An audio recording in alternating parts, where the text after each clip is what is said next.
Aurélie Pérez, assistée de son compagnon et complice Johan Barzan, avait mis en place un dispositif diabolique afin de créer des accidents. Cachés dans le fossé, ils ciblaient des véhicules qui, selon eux, arrivaient à grande vitesse.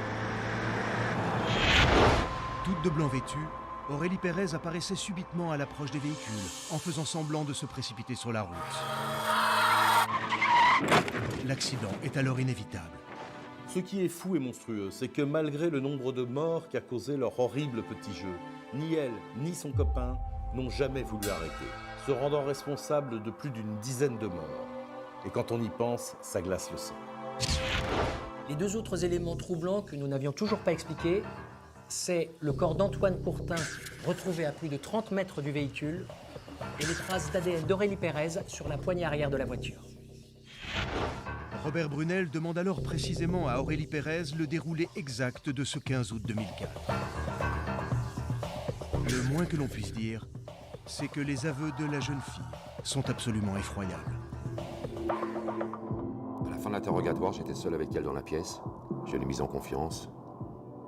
Et là, elle s'est mise à parler. Après les accidents, elle avait pour habitude de faire les poches des victimes.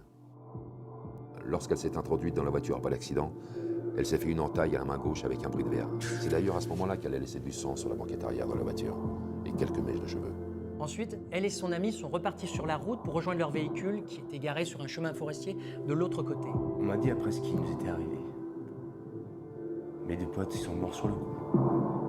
Et moi, en fait, je suis sorti a priori indemne.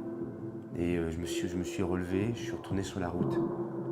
Et en fait, quand je suis retourné sur la route, la fille et le mec, ils m'attendaient. Là, ils sont tombés sur Antoine Courtin, qui avait rejoint la route comme il a pu pour appeler du secours. Alors ils l'ont roué de coups pour le tuer. Ils avaient dû s'imaginer qu'il les avait vus et qu'il fallait s'en débarrasser. Il s'est extrait de la voiture, il a rampé jusqu'à la route pour pouvoir demander de l'aide. Aurélie Pérez et son copain l'ont vu.